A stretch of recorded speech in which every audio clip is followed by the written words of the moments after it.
Il y avait plusieurs raisons pour faire cette visite d'État. Des raisons politiques éminentes, des raisons économiques évidentes, mais enfin, ça m'aurait manqué si je vous avais manqué ce soir.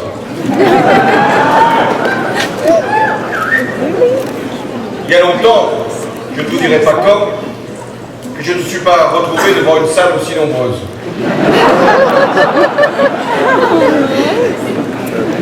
Mais je ne veux pas vous engager là où vous ne voulez pas forcément tout savoir. Donc, je veux ici vous remercier d'abord pour votre présence et pour tout ce que vous faites en Californie et à San Francisco. Je sais que certains viennent de loin, mais qu'ils sont tous français. Et que ça fait du bien de se retrouver entre Français avec le président de la République. Vous l'aurez sans doute reconnu. Et aussi les membres du gouvernement, 2 présidents de région, parce qu'il fallait bien ça pour la Californie, l'Île-de-France et l'Aquitaine, votre député de la circonscription, des parlementaires, de nombreux chefs d'entreprise, et même cet avantage qui a été d'avoir le président du MEDEF tout au long de notre déplacement. Vous pouvez l'applaudir.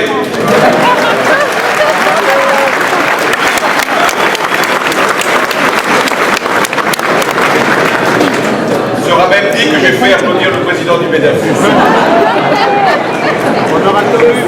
Je ne doute pas qu'il me rendra l'appareil le moment venu. Ça fait partie du pacte de responsabilité, j'imagine. Mais je pense qu'aujourd'hui, nous sommes tous rassemblés.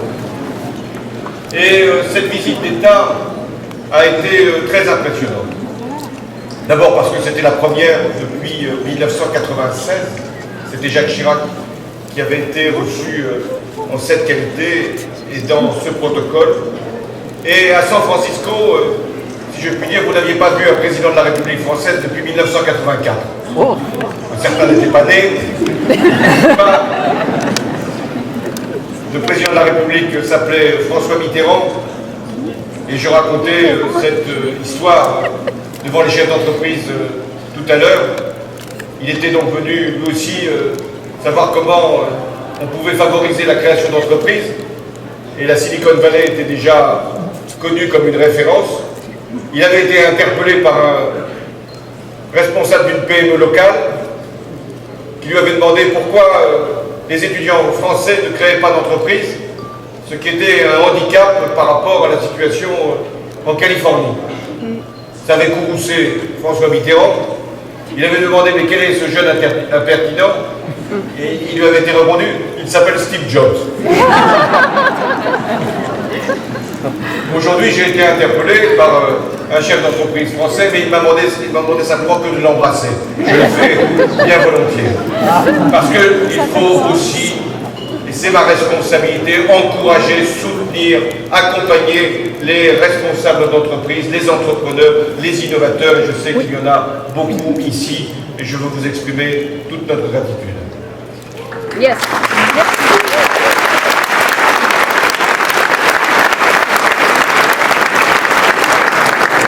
Oui, cette visite d'État, je vous le confier, puisqu'elle se termine. Nous sommes maintenant dans l'ordre de la confidence. Je sais bien que rien ne sortira d'ici. Le président Obama nous a reçus de manière exceptionnellement chaleureuse. D'abord, nous avons été à Monticello, la demeure de Thomas Jefferson, et c'était, si je puis dire, une maison française. Non pas qu'elle était construite comme un édifice français, encore qu'il y avait beaucoup d'éléments qui nous rappelaient notre architecture, mais il y avait plein d'objets, plein de tableaux qui rappelaient que Jefferson avait été ambassadeur à Paris avant de devenir le 3e président des États-Unis. Et il avait des relations amicales avec Lafayette et avec tant de philosophes des Lumières. Sa bibliothèque, en tout cas ce qui en avait été retrouvé, comportait en effet bon nombre d'ouvrages, et dans cette maison de Monticello, il y avait les bustes de Voltaire et de Turgot. Donc c'est dire si l'attention qui nous a été prodiguée, qui vous a été prodiguée, était grande de la part du président américain. Ensuite, nous avons eu tout au long de la journée d'hier des conversations sur l'ensemble des questions politiques, celles sur lesquelles d'ailleurs nous sommes en pleine convergence, américains et français. Que ce soit sur l'Afrique, où nous prenons, nous la France, nos responsabilités, au Mali, en Centrafrique, et c'est forcément difficile, parce que nous sommes les premiers, et parfois les seuls. Mais chaque fois, les États-Unis nous ont apporté leur soutien et leur appui. Nous avons évoqué la Syrie, et je rappelle que c'est sous la pression de la France et des États-Unis que le régime a fini par accepter de détruire ses armes chimiques, même s'il prend trop de temps pour y parvenir, et si nous devons toujours maintenir cette menace du recours à la force pour le contraindre. Et nous en sommes d'accord, Américains et Français. Nous avons évoqué l'Iran, où c'est une nouvelle fois, grâce au ministre des Affaires étrangères Laurent Fabius et grâce à John Kerry, nous avons pu trouver une solution pour conduire l'Iran déjà à accepter un accord intérimaire, et demain, elle y sera contrainte à renoncer définitivement à l'arme nucléaire. Nous avons parlé de l'Ukraine, qui est pour nous un sujet de grande préoccupation, non pas parce que c'est simplement en Europe, parce que l'Ukraine est en Europe, mais parce qu'une nouvelle fois, un peuple exprime son aspiration à la liberté. Et chaque fois que la liberté est en cause, les Américains et les Français sont unis pour la défendre.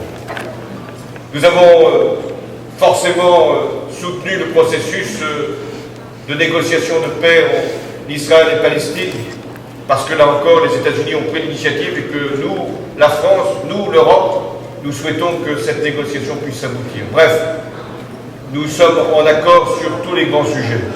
Il y a bien sûr d'autres qui sont plus sensibles. Nous avons bien sûr parlé de ce que la NSA a pu faire. Vous voyez?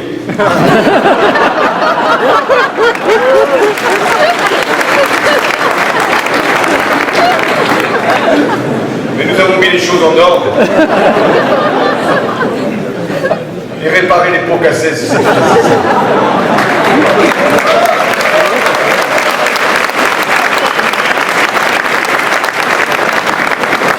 Sur le traité commercial, celui qui doit permettre d'ouvrir les marchés américains, marchés européens, chacun connaît les positions de la France. L'exception culturelle que nous voulons défendre, pas pour nous-mêmes, mais pour la diversité des créations, des expressions, des cultures.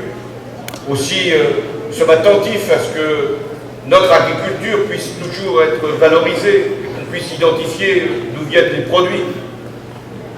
Et les Américains eux-mêmes sont tout à fait conscients qu'ils doivent ouvrir leur marché et surtout abattre un certain nombre de barrières non tarifaires, et qu'ils ont de groupes de pression puissants pour les retenir de le faire. Donc, nous avons décidé d'aller vite, parce que plus cette négociation durera, plus les obstacles seront infranchissables. Nous avons pu établir cette relation parce que les liens de l'histoire sont étroits entre la France et les États-Unis. Et j'ai été ému même aux larmes, lorsque je suis allé au cimetière d'Arlington pour remettre la Légion d'honneur aux soldats américains inconnus du second conflit. Parce que j'y ai vu tant de croix, tant de tombes, de ces soldats qui se sont sacrifiés pour notre propre liberté. Je n'ai pas oublié non plus ceux qui étaient venus durant le premier conflit mondial et qui ont été décisifs pour la victoire du 11 novembre. Et ce qui nous unit, Français et Américains, c'est que nous nous devons à chacun de nos peuples la liberté.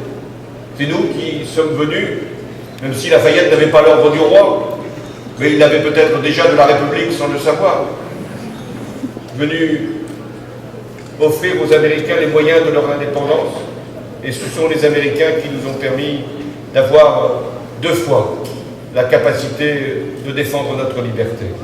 Et puis, nous avons ensemble, si je puis dire, par les pères fondateurs, écrit la Charte universelle des droits de l'homme, et c'est ce qui fait que partout où ils sont en cause, nous sommes ensemble, Français et Américains.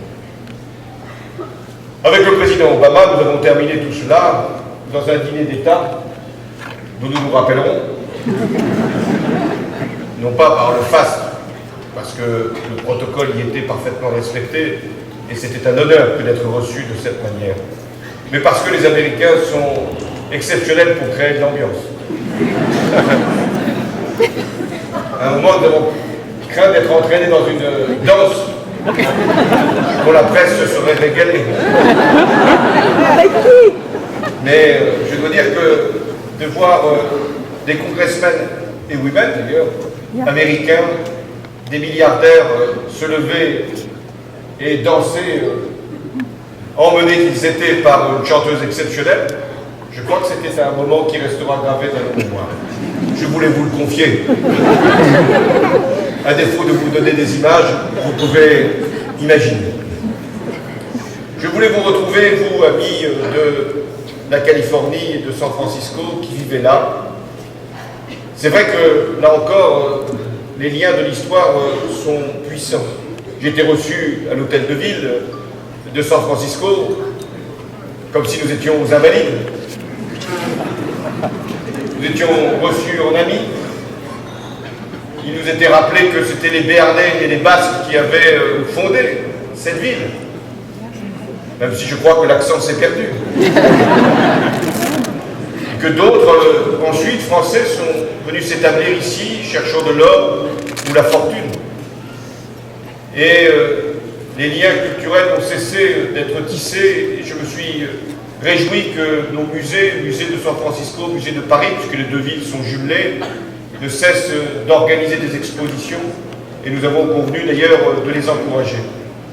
Mais j'ai ressenti tout au long de cette journée à San Francisco, même si les conditions de sécurité avaient dû être prévues à dessein, de voir cette population nous accueillir comme elle l'a fait, nous saluer, parce que nous sommes la France, et qu'ici, grâce à vous, elle était née. Nous avons bien sûr rencontré des chefs d'entreprise de toute taille. D'abord, nous avons déjeuné avec les plus grandes entreprises qui, d'ailleurs, n'existaient pas il y a 20 ans, mais qui ont pris une taille mondiale, que ce soit Google, Twitter, Facebook et bien d'autres. Nous les avons encouragés à investir en France, c'est-à-dire à créer des emplois, pas simplement à fournir des modes d'accès ou des moteurs de recherche. Non, à venir investir pleinement.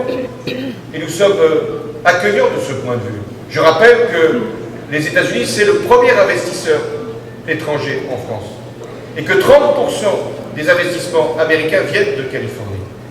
Et donc nous n'avons peur de rien. Au contraire, nous souhaitons que ces grandes entreprises viennent en France et en Europe. Ah, il y a aussi des conditions à respecter, des règles fiscales.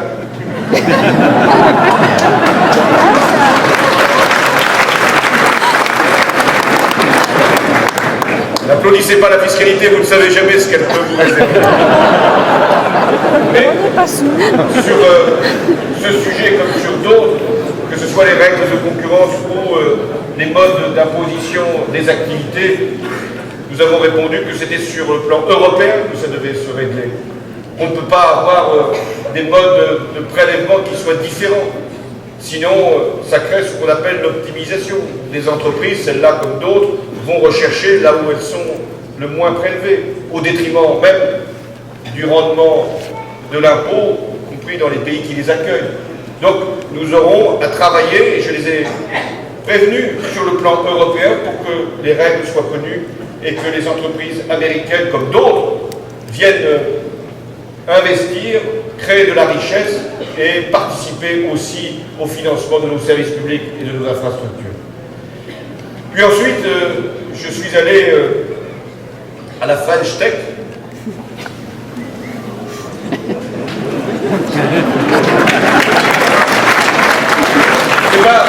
Ce que vous applaudissez, est-ce mon accent ou l'utilisation? Mais j'ai entendu quelques sifflets car il faut parler français, toujours parler français. Et je veux ici saluer tous ceux qui y contribuent. Parler français. D'abord grâce à nos établissements scolaires, ici présents, nos lycées.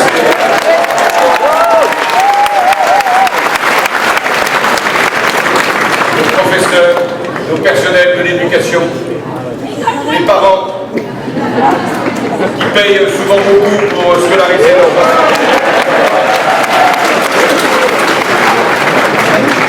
Je pense aussi aux instituts culturels, aux alliances françaises. Merci. Je pense également à ces Américains qui, eux, font l'effort de parler français. Oui. En Californie et à San Francisco. Et le français, ce n'est pas simplement une nostalgie ou simplement une élégance. Non, parler français, c'est aussi pouvoir vendre nos produits, exporter, investir, innover. On peut le faire en français. On pense bien en français. On peut être intelligent en français. On peut même être subtil en français. Et donc nous devons promouvoir la langue française, mais pas de manière conservatrice, pas de manière pudibonde, comme s'il n'y avait pas d'autre langue. Et c'est pourquoi la ministre de l'Enseignement supérieur a eu raison lorsqu'elle a fait sa loi que de prévoir qu'il y ait en France des enseignements en anglais ou en langue étrangère pour attirer nous aussi des étudiants partout du monde.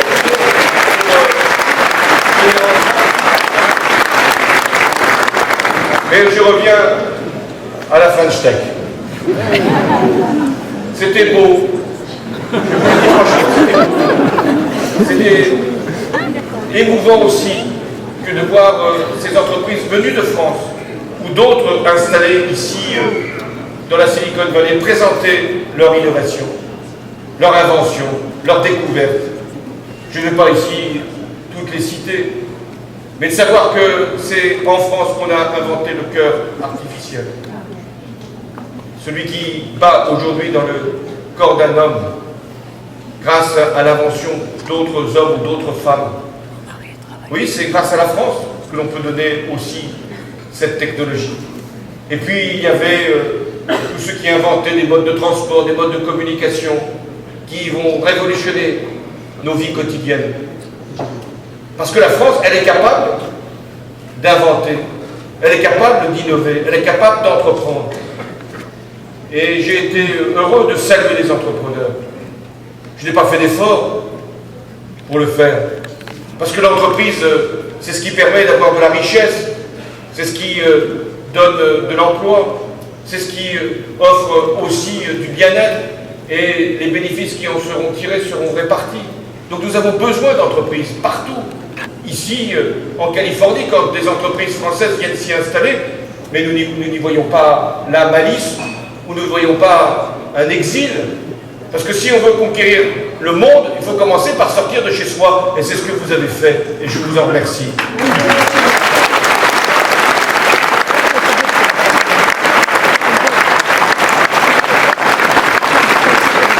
2500 entreprises qui sont installées aux États-Unis, venant de France. Il y a 500 startups qui sont ici en Californie, de nationalité française ou maintenant américaine, qu'importe, mais en tout cas dirigées par des Français. Et ce courant d'échange fait vivre 500 000 emplois ici aux États-Unis. Et je vous l'ai dit, les États-Unis sont notre principal investisseur pour 500 000 emplois. Par rapport à nos populations, c'est à peu près équilibré. Donc nous voyons là comme une confiance mutuelle. Et c'est bien qu'il y ait ces échanges. Et quand des entreprises ou des entrepreneurs viennent ici dans la Silicon Valley, parfois pour quelques mois, d'autres pour des années, nous n'avons pas de doute qu'ils reviendront. Et s'ils ne reviennent pas, ils auront toujours la volonté de favoriser l'activité en France. Je vous l'ai dit, on ne conquiert pas le monde en restant chez soi, mais on ne séduit pas les autres en n'étant pas fier de soi-même. Et ça, c'est une leçon qu'il faut prononcer. Vous devez être fiers de votre pays.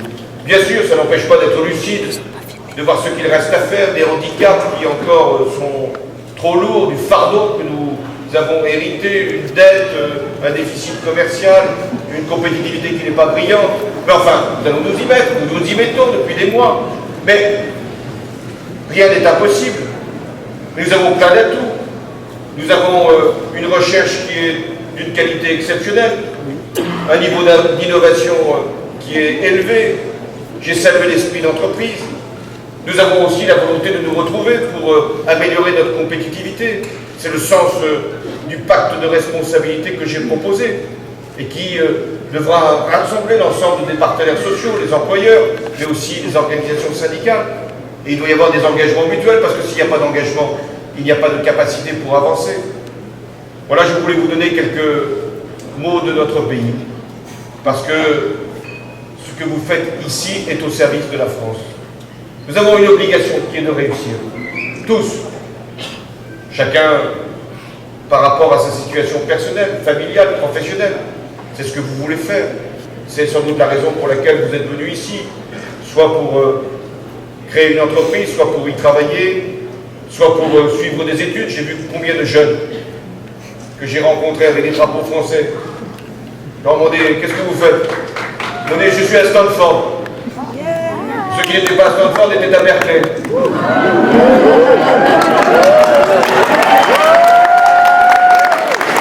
Et enfin, avant d'être à Stanford et à Berkeley, ils avaient fait aussi l'université française, des grandes écoles. Merci la France de les avoir aussi formés.